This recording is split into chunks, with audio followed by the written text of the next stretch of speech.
पतंजलि के योग अष्टांग की ही तरह कबीर साहब का ज्ञान योग अष्टांग सार देखिए, जिसमें 8 अंग हैं और फिर उनके आगे 4 और हैं। इस तरह 32 हो जाएंगे।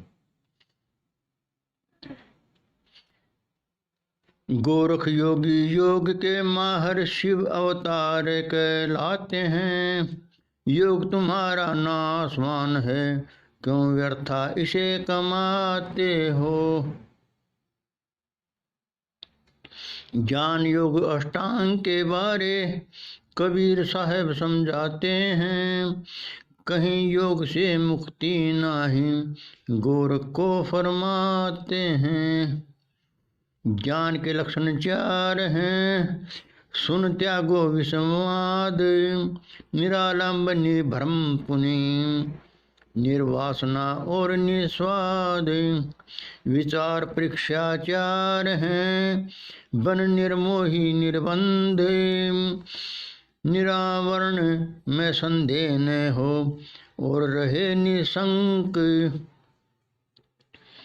विवेक परीक्षा 4 हैं। सुचेत रहे और मन को मार, सावधानी बरते सब माही, ऐसार छोड़े ग्रहण करे सार।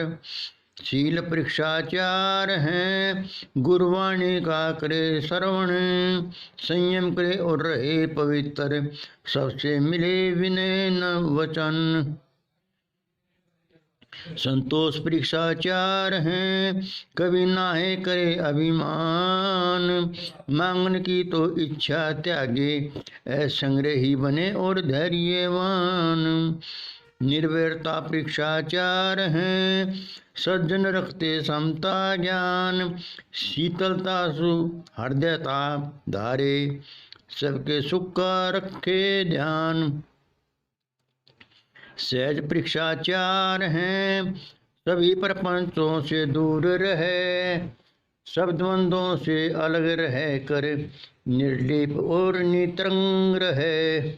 शून्य समाधि लक्षण 4 हैं।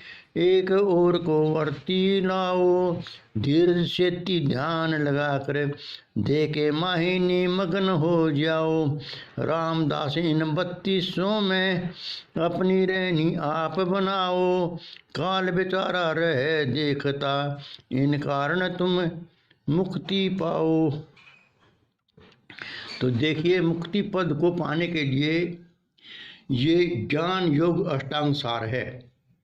जैसे पतंजलि का योग अष्टांग है, जिसमें आसन, प्राणायाम, यम, नियम, प्रत्याहार, धारणा, ध्यान और समाधि हैं। इसमें ऐसे ही 8 हैं। ज्ञान, विचार, विवेक, शील, संतोष, निर्भयता, सहज और शून्य समाधि। तो इनके आगे 4 अंग हैं।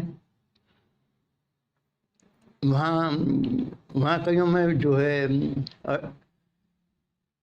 पतंजलि वाले में 5 भी हैं। तो देखिए, ये जो है सबसे पहले ज्ञान है, उसके 4 लक्षण हैं। विस्माद रहे, निरालंब रहे, निभ्रम रहे और निर्वासना और निस्वाद रहे। विचार परीक्षा में 4 हैं। निर्मोही रहे, निर्बंध रहे, निरावरण रहे और संदेह रहित रहे कि निशंक रहे। इसी तरह विवेक में भी 4 हैं। सचेत रहे हरदम और मन को मारे, मतलब मन को समझा के रखे, हरदम सावधानी बरते और असार को छोड़कर सार को ग्रहण करे। इसी तरह शील है, गुरुवाणी का श्रवण करे, संयम करे, पवित्र रहे और सबसे विनय वचन बोले। संतोष भी 4 तरह के हैं। अभिमान नहीं करे, मांगने की इच्छा नहीं रखे, मांगने का इच्छा त्यागे, कोई भी अपने पास संग्रह न करे और हरदम धैर्य से काम लें। निर्भयता भी 4 तरह की है। समता रखे, शीतलता रखे, सुहृदता रखे और सबके सुख का ध्यान रखे।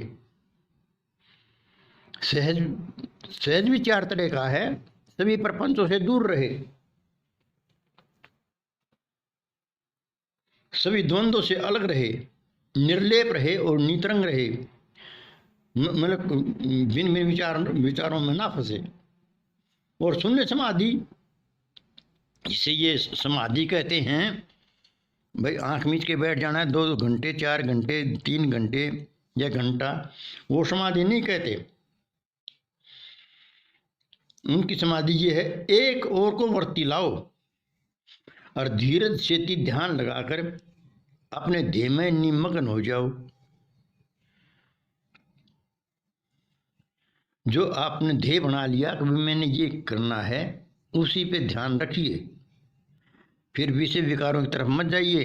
जब आपने ध्येय बना लिया मैंने मोक्ष पाना है, मुक्ति पानी है, तो विषय विकार जो है उन्हें त्यागिए और हरदम जो है ये जो 32 अंग बन जाएंगे इस तरह 8 के 4 के हिसाब से। तो रामदास इन 32 में अपनी रहनी आप बनाओ और काल बेचारा रहे देखता। इस तरह मुक्ति पद पाओ, इस तरह मोक्ष जो है उस मिलने में देर नहीं लगेगी।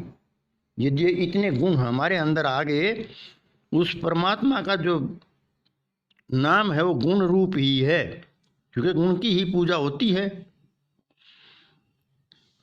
अवगुण के कौन पूछता, अवगुणी से तो डर के दूर से निकलेंगे, और गुणी आदमी को तो सभी राम नाम करेंगे, नमस्ते करेंगे, दुआ सलाम करेंगे। तो आप जो है ये, अब जो भी आदमी आज जेलों में हैं वो अपने किसी न किसी खोट या अवगुण के कारण हैं, गुणी आदमी का काम नहीं है ये। तो आप भी अवगुणों को त्यागिए, गुणों को धारण करिए और आनंद लीजिए। जीव का लक्ष्य यही है, आनंद की प्राप्ति।